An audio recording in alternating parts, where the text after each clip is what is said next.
Welcome to The Explainer. Today, we're going to dive into the hidden architecture of your mind. We're talking everything from the ancient symbols that might be showing up in your dreams to the simple rewards that shape your day-to-day habits. Let's do this. So let's start with a really big, almost mystical question that was at the heart of one of psychology's greatest thinkers. What if, deep down, underneath all your personal memories, there was another layer, a layer you actually share with every single human who's ever lived? And that question leads us right to our first guide, the one and only Carl Jung. He's the one who came up with this incredible idea that the human psyche has this hidden depth connecting all of us, something he called the collective unconscious. I mean, the sheer scale of this is what's so mind-blowing. Jung basically believed that we're all born with this psychic foundation, right? Like an inherited library of universal human experiences that's been passed down since the dawn of our species. So what's inside this shared psychic library? Well, the building blocks are what Jung called archetypes. You can think of them as these primal symbols or patterns that just mean the same thing to all people everywhere. It's why they keep popping up in myths, in religious stories, and yeah, in our dreams, across completely different cultures. Here are just a few of the most famous ones. You've got the persona, that's the public face, the mask you show everyone. The shadow, on the other hand, is, well, it's everything you refuse to see about yourself, your unconscious opposite. So if you're a super shy person but you keep dreaming you're the life of the party, yep, that's probably your shadow talking. Okay, so from that deep, shared unconscious, let's zoom in a little bit to something closer to home, our very first social group, the family.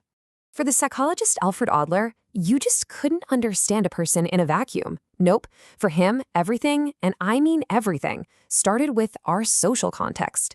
And the most important one of all was what he called the family constellation, your specific place within your family. So Adler had this super famous theory that your birth order creates a kind of psychological blueprint for your life. The firstborn, they might feel dethroned when a new sibling comes along, so they try to please their parents. The second child often gets really competitive, always trying to catch up. And the youngest? Well, they can be a bit pampered, sure, but they also learn by watching everyone else who came before them. All right, let's make a pretty big shift here. We've been exploring the why of our inner worlds.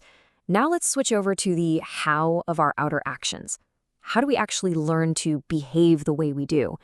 And that brings us to the behaviorists. Now, two names pretty much dominate this whole field, Ivan Pavlov and B.F. Skinner. Pavlov's work, it's all about learning by association. You know, connecting a natural reflex to something totally new. Skinner, on the other hand, he was all about learning by consequence, how rewards and punishments shape the things we choose to do.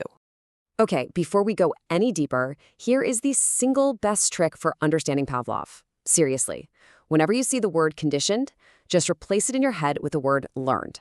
And when you see unconditioned, just think unlearned. That's it. It makes everything click. So let's use that trick. Here's how it all works. Before any conditioning, the meat is an unlearned stimulus that causes an unlearned response, salivation. Simple enough. During the process, you pair a neutral thing, like a bell, with the meat. And after you do that enough times, the bell becomes a learned stimulus that causes a learned response.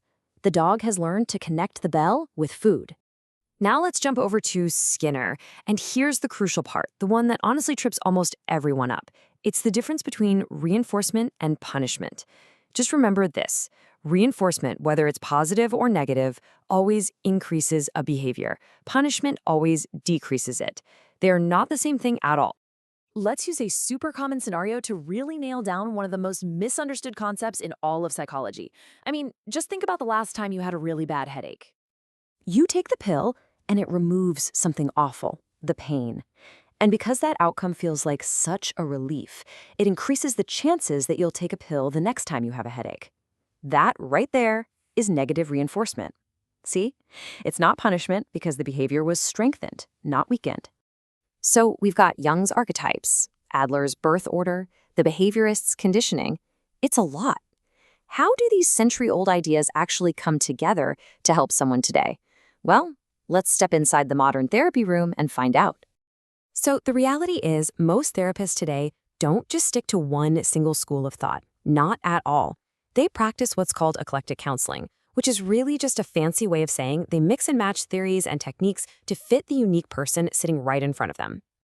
And this is way more common than you might think. Research actually shows that about half of all therapists today would call themselves eclectic. They basically see themselves as having a whole toolbox, not just a single hammer. But, no matter which tools a therapist uses, they have to be super aware of their own internal biases. And a major pitfall here is something called countertransference. Basically, this is when the counselor's own unresolved issues get projected onto their client, which can really damage their ability to be objective. The most important thing is for the therapist to be aware of this. So for instance, if a counselor feels this unexplainable anger towards a client who maybe reminds them of a difficult parent, that's a huge red flag for countertransference. Their own past is basically bleeding into the present therapy session. At the end of the day, whether a therapist is drawing from Jung, Adler, or Skinner, the goal is always to help people change. And it all kind of comes back to this one powerful guiding question, often used in Adlerian therapy, that gets right to the very heart of that whole process. What would your life be like if you were truly the person you wanted to be?